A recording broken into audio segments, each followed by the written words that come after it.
Metre ಬಡ್ಡಿ ದಂಧೆಕೋರರ ಅಟ್ಟಹಾಸಕ್ಕೆ ಯುವಕನೋರ್ವ ಬಲಿಯಾಗಿರುವಂತಹ ಪ್ರಕರಣ ನಡೆದಿದೆ. ಮೀಟರ್ ಬಡ್ಡಿ ಸಾಲ ಮರುಪಾವತಿ ಮಾಡಬೇಕು ಅಂತ ಒತ್ತಾಯಿಸಿದ್ದಾರೆ. ಖಾಸಿಂ ಮೇಲೆ ಹಲ್ಲೆಯನ್ನು ಕೂಡ ನಡೆಸಿದ್ದಾರೆ. 35,000 ಸಾಲ ಮರುಪಾವತಿ ಮಾಡೋದಕ್ಕೆ ತಡ ಆಯಿತು ಅನ್ನೋ ಕಾರಣಕ್ಕೆ ಆತನ ಮೇಲೆ ಹಲ್ಲೆ ನಡೆದಿದೆ.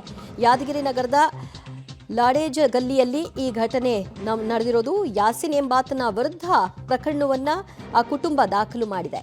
ಮೀಟರ್ ಬಡ್ಡಿ ದಂಧೆ 35,000 ಸಾಲ ಮರುಪಾವತಿ ಮಾಡಬೇಕಿತ್ತಂತೆ. ಸಮಯ ಕೇಳಿದ್ದಾರೆ. ಆದರೆ ಅಷ್ಟಕ್ಕೆ ಮನೆ ಬಾಗಿಲಿಗೆ ಬಂದು ಆತನನ್ನು ಹಿಗ್ಗಾಮುಗ್ಗಾ ಥಳಿಸಿದ್ದಾರೆ. ಇದರಿಂದ ಬೇಸತ್ತು ಆತ ಆತ್ಮಹತ್ಯೆಯನ್ನು ಮಾಡಿಕೊಂಡಿದ್ದಾನೆ. ಈ ಸಂಬಂಧಿತವಾಗಿ ಈಗ ದೂರು ಕೂಡ ದಾಖಲಾಗಿದೆ. ಯಾಸಿನ್ ಎಂಬ ವ್ಯಕ್ತಿಯ ವಿರುದ್ಧ ದೂರನ್ನು ದಾಖಲು ಮಾಡಿದೆ ಕುಟುಂಬ. ಮತ್ತಷ್ಟು ಮಾಹಿತಿ ಪಡೆಯೋಣ ನಮ್ಮ ಪ್ರತಿನಿಧಿ ಪ್ರವೀಣ್ ರೆಡ್ಡಿಯಿಂದ. ಪ್ರವೀಣ್ ರೆಡ್ಡಿ, 35,000 ಅಷ್ಟೇ ಒಂದು ಬಾಕಿ ಇದ್ದಿದ್ದ, ಅದಕ್ಕೆ ಬಂದು ಹಲ್ಲೆ ನಡೆಸಿರೋದಾ? ಎಸ್, ಹೌದು ದಿವ್ಯ. ಏನಂದ್ರೆ ಯಾದಗಿರಿಯ ಒಂದು ನಗರ ಪೊಲೀಸ್ ಠಾಣಾ ವ್ಯಾಪ್ತಿಯಲ್ಲಿ ಈ ಒಂದು ಘಟನೆ ನಡೆದಿದೆ.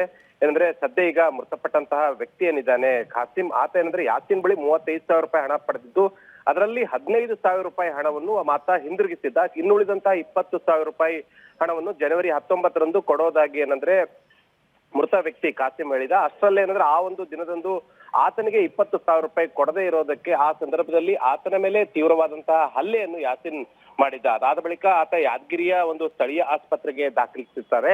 ಆದ್ರೆ ತೀವ್ರ ಚಿಂತಾಜನಕ ಆದ ಮೇಲೆ, ಒಂದು ಆರೋಗ್ಯದಲ್ಲಿ ಏರುಪೇರು ಆದ ಮೇಲೆ ಹೆಚ್ಚಿನ ಚಿಕಿತ್ಸೆಗಾಗಿ ಕಲಬುರಗಿಯ ಖಾಸಗಿ ಆಸ್ಪತ್ರೆಗೆ ದಾಖಲಿಸಿದ್ರು ಕೂಡ ಇವತ್ತು ಚಿಕಿತ್ಸೆ ಫಲಕಾರಿಯಾಗದೆ ಸಾವನ್ನಪ್ಪಿದ್ದಾನೆ.